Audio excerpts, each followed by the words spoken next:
Dans les rues animées de Chicago, en 1942, naquit John Wayne Gacy, un enfant fréquemment malade et en surpoids, élevé dans un environnement difficile avec un père violent et alcoolique. À l'âge de 13 ans, il fut victime d'abus sexuels de la part d'un voisin, ami de la famille. Ces traumatismes contribuèrent à façonner sa personnalité complexe. À l'âge de 17 ans, Gacy a commencé à travailler comme concierge dans un salon funéraire où il a découvert une fascination malsaine pour les cadavres. Son licenciement pour acte de nécrophilie a marqué le début d'une série de choix de vie troublants. Se tournant vers le commerce, il a vécu 2 mariages marqués par des divorces dus à ses condamnations pour abus sexuels sur mineurs. Puis, dans les années 1970, Gacy se fit connaître localement en tant que clown de fête, se produisant sous le nom de Pogo le clown. Cependant, derrière le nez rouge et les ballons, ses sombres désirs commencèrent à émerger. Il attirait de jeunes hommes chez lui en leur faisant de fausses promesses, comme du travail ou des séances de photos. Mais une fois chez lui, il les droguait et recourait à diverses méthodes de torture, comme verser de la cire de bougie chaude sur leur corps ou les noyer à plusieurs reprises dans sa baignoire. Il urinait sur eux pour affirmer sa domination et violait les victimes avant et après les meurtres, conservant les corps pendant 1 jour ou 2. La disparition de plusieurs jeunes hommes qui avaient travaillé pour lui amenèrent la police à le suspecter et à l'arrêter le 21 décembre 1978. Lors de la perquisition, les enquêteurs ont découvert des objets appartenant à plusieurs disparus ainsi que des articles liés à la pornographie juvénile. Ils ont trouvé les restes de 26 victimes enterrées sous sa maison, dans sa cour et dans une rivière proche. Les voisins avaient signalé des mauvaises odeurs venant de chez lui et il avait essayé de cacher cela en utilisant de la chaux et en coulant du béton. Gacy a été accusé de 33 meurtres, malgré sa réputation d'homme généreux en apparence. Durant son incarcération, il s'est découvert une passion pour la peinture, produisant des sinistres portraits de clowns, Bambi, Blanche-Neige et des 7 nains. Ses œuvres ont été exposées dans des galeries d'art et vendues aux enchères grâce à son agent artistique Rick Stanton. Après un procès où il a tenté sans succès de plaider la folie, Gacy a été condamné à la peine de mort et exécuté par injection létale le 10 mai 1994. La maison a été démolie en 1979 après sa condamnation pour tenter d'effacer l'horreur associée à cet endroit. Aujourd'hui, un nouveau bâtiment résidentiel se dresse sur le site de l'ancienne maison de John Wayne Gacy. L'histoire de ces crimes continue à hanter la mémoire collective en raison de leur extrême cruauté et de la personnalité troublante de l'assassin, et a inspiré de nombreux scénaristes ou écrivains.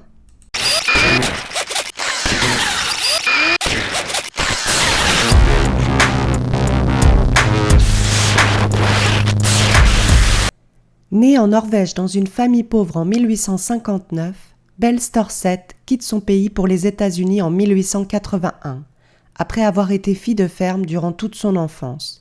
Elle y épouse un autre Norvégien, Mats Sorensen, et le couple qui a adopté une fille entre-temps n'aura des enfants naturels qu'à partir de 1896. Sur les 4, 2 décèdent prématurément, apparemment des suites d'une inflammation intestinale, ce qui n'est pas du tout rare à la fin du XIXe siècle. Puis son mari décède aussi subitement en juillet 1900, victime d'une hémorragie cérébrale. La date suscite des interrogations, étant donné qu'elle coïncide parfaitement avec la période de chevauchement de 2 polices d'assurance vie. Une première de $2 000 arrivait à expiration ce 30 juillet, date à laquelle une seconde de $3 000 prenait effet. Belle avait fortement incité son mari à la souscrire, disant qu'en cas de malheur, ses enfants et elle n'étaient pas assez protégés. En conséquence, elle encaissa le montant cumulé de $5 000, une nouvelle fois, sans que les agents des 2 compagnies ne jugent bon de procéder à une enquête.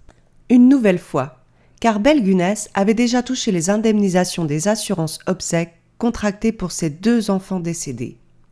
Et elle avait également perçu les primes liées aux nombreux incendies auxquels elle avait prétendument été confrontée à Chicago ces dernières années, incluant 3 de ses magasins et 2 de ses résidences.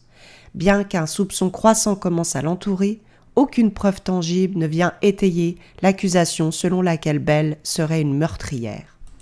En décembre 1901, Belle, accompagnée de ses 2 enfants biologiques et de sa fille adoptive, part s'installer dans une ferme dans l'Indiana qu'elle achète avec l'argent des assurances. Peu de temps après, le 1er avril 1902, elle épouse un homme nommé Peter Gunness, qui intègre leur foyer accompagné de ses 2 filles. Cependant, la lune de miel vire rapidement au cauchemar. En effet, l'une des filles de Peter, prénommée Jenny, décède de manière aussi soudaine que mystérieuse à peine quelques jours après le mariage. Décidément, la tragédie semble s'acharner sur la nouvelle famille recomposée. Et dans la nuit du 15 au 16 décembre de la même année, Peter Gunness perd la vie d'une manière tout à fait inattendue. Un lourd broyeur à saucisses tombe de l'étagère sur laquelle il était posé et l'assomme. Cela dit, fort heureusement, Peter avait pensé à souscrire à une assurance vie. Veuve pour la 2e fois, Belle se retrouva seule avec ses enfants pour l'aider à la ferme. Elle commença donc à embaucher des ouvriers qui travaillaient un moment, puis apparemment ne restaient jamais. Puis soudain, la nuit du 27 au 28 avril 1908, un incendie éclate dans la ferme de Belle, dévorant tout sur son passage sans épargner le moindre survivant. L'intention criminelle ne fait aucun doute. Les décombres révèlent les cadavres de 3 enfants et d'une femme. Parmi eux, on compte Belle ainsi que ses 2 enfants issus de son union avec Mads et un 3e apparemment né après la mort de Peter. Sauf qu'en dégageant les corps et en nettoyant les lieux, on déterre un sac avec un bras humain et une tête décapitée. À côté, le tronc dénudé, puis c'est le cadavre d'une jeune fille d'environ 16 ans. Or, la fille adoptive de Belle était censée être partie vers l'ouest sans laisser de nouvelles en 1906. On trouve ensuite un cadavre d'homme, celui de 2 enfants, puis 3 nouveaux hommes et là 3 fémurs. En tout, une dizaine de corps sont dégagés en plus de 4 victimes de l'incendie. L'enquête déterminera qu'ils ont tous été tués par Belle Gunness. Mais qui étaient tous ces hommes ? Des travailleurs agricoles, cousins ou prétendants que la veuve recevait fréquemment et qui disparaissaient du jour au lendemain laissant leur mal et leur argent. Pour les recruter, Belle utilisait des petites annonces dans la presse. Une femme possédant une ferme avec très bel emplacement et en très bon état recherche un homme bon et de confiance comme partenaire dans l'affaire. Une petite somme d'argent est nécessaire pour laquelle on veillera à donner un placement de toute sécurité. Une fois sur place, après quelques jours, quelques semaines ou mois, les malheureux étaient drogués à l'arsenic ou à la strychnine, avant d'être tués puis enterrés. L'utilisation de ces derniers est particulièrement intrigante. Le symptôme de ce poison présente une étrange ressemblance aux inflammations intestinales qui ont emporté les 2 premiers enfants de Belle à Chicago. Et en ce qui concerne Belle, c'est là que le problème se pose. La taille du corps retrouvé parmi les débris ne correspond en rien à la stature de la Norvégienne qui était d'environ 120 kilos. De plus, étant donné qu'il n'a pas de tête, aurait-elle complètement brûlé dans l'incendie. La redoutable veuve noire s'est tout simplement volatilisée, laissant derrière elle un mystère insoluble. Elle aurait fait au moins une 50aine de victimes et la police ne réussira jamais à la localiser.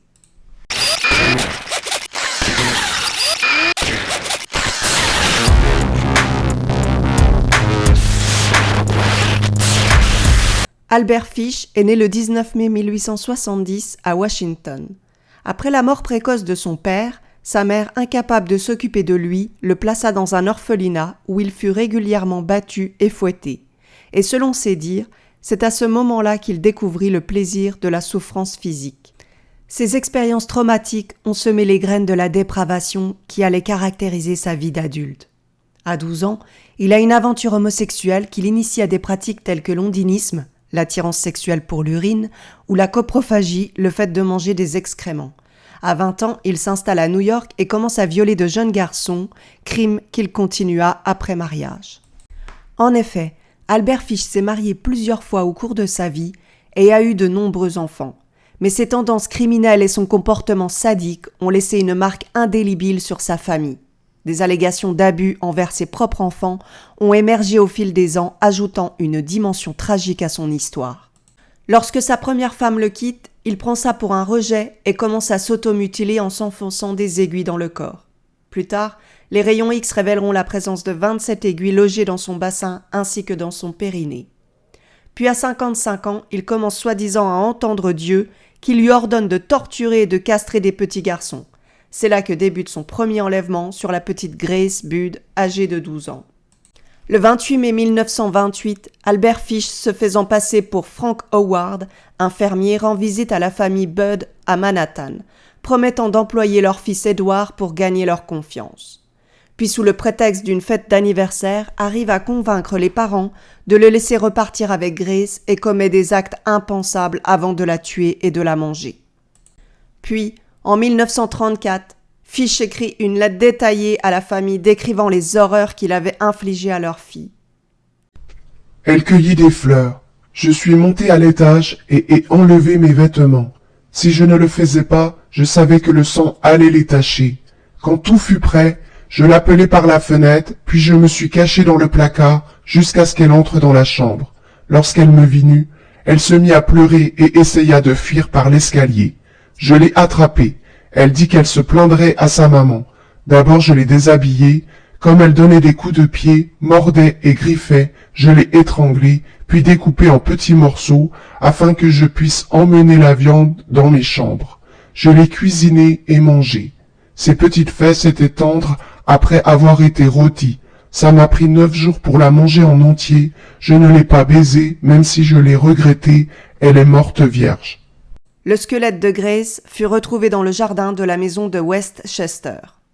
En 1935, il a été reconnu coupable de meurtre et les détails de ses aveux ont profondément choqué la cour. Surnommé le vampire de Brooklyn, Albert Fish a été exécuté dans la chaise électrique à la prison de Sing Sing le 16 janvier 1936. Sa mort a marqué la fin d'une existence caractérisée par une déviance extrême et une cruauté inouïe. L'histoire d'Albert Fish reste l'une des plus sombres et perturbantes de l'histoire criminelle américaine, témoignant des conséquences tragiques de l'abus et de la négligence dans l'enfance sur le développement psychologique d'un individu.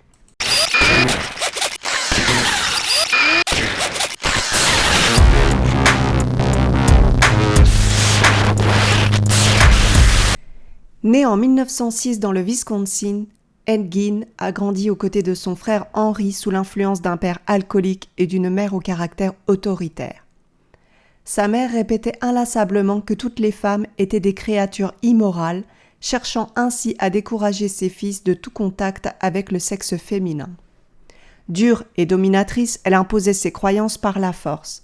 Malgré cette enfance difficile, Henry a réussi à mener une vie relativement normale, tandis qu'Ed, quant à lui, développait un culte obsessionnel envers sa mère. À l'âge de 13 ans, sa mère le retire de l'école pour qu'il travaille à ses côtés dans la ferme familiale. Son père décède d'une crise cardiaque en 1940 et Ed prend un travail de baby-sitter pour les voisins afin d'aider sa mère financièrement. Il apprécie ce travail avec les enfants étant socialement et émotionnellement retardé. En 1944, un incendie ravage la ferme et c'est à ce moment-là que son frère Henry perd la vie de manière mystérieuse. Certains avancent l'hypothèse qu'il pourrait être la première victime d'Ed. En effet, Henry exprimait fréquemment ses inquiétudes quant à l'attachement malsain qu'Ed entretenait envers leur mère, lui adressant régulièrement des commentaires désobligeants qui vexaient profondément Ed. Cependant, à l'approche de la quarantaine, un événement tragique vient perturber la vie d'Ed. Le décès de sa mère. C'est un véritable cataclysme pour lui, le plongeant dans une situation inédite, livré à lui-même comme jamais auparavant. Incapable d'accepter la perte de sa mère, il sombre dans des rituels étranges, effectuant des incantations devant sa tombe. Sa douleur prend une tournure sinistre lorsqu'il se trouve fasciné par ce que sa mère lui avait strictement interdit d'approcher, les femmes. Il en vient même à rêver de devenir une femme. Ed Gein commence alors à exhumer des cadavres et à découper leur peau pour confectionner une espèce d'habit humain, imitant ainsi la forme d'une femme dans le but de le porter comme un vêtement. Il va jusqu'à présenter à plusieurs garçons toutes les têtes de femmes qu'il possède dans sa chambre. Certains pensent à des masques d'Halloween, tandis que d'autres relatent, mais leurs déclarations sont perçues comme une plaisanterie. Le 16 novembre 1957, Bernice Warden, propriétaire d'un magasin, disparaît dans des circonstances similaires à celles d'une autre femme 3 ans plus tôt. Cependant, cette fois-ci, un témoin a repéré Ed Gein rôder autour du magasin au moment de la disparition. Les policiers se rendent donc à la ferme et font une découverte des plus horribles. Des abat-jours, des rideaux, des gants, des draps, tous fabriqués à partir de peau humaine, ainsi que des morceaux humains conservés dans des bocaux. Le corps de Bernice est retrouvé suspendu par les pieds dans son hangar, décapité, éventré et vidé. Arrêté et inculpé pour le meurtre de 2 femmes ainsi que la mutilation de plusieurs cadavres, son procès sera limité par des considérations budgétaires. Bien qu'il se décrive lui-même comme un tueur en série nécrophile, il a officiellement reconnu seulement 2 meurtres, prétendant que les autres cadavres provenaient de vols de corps et non d'assassinat. En 1968, il est jugé non coupable pour cause d'irresponsabilité mentale et est interné dans un hôpital psychiatrique. Il décède 10 ans plus tard. De nombreux films, compositions musicales et jeux vidéo ont tiré leur inspiration de son histoire, incluant notamment le célèbre Massacre à la tronçonneuse, mettant en scène le personnage de Leatherface.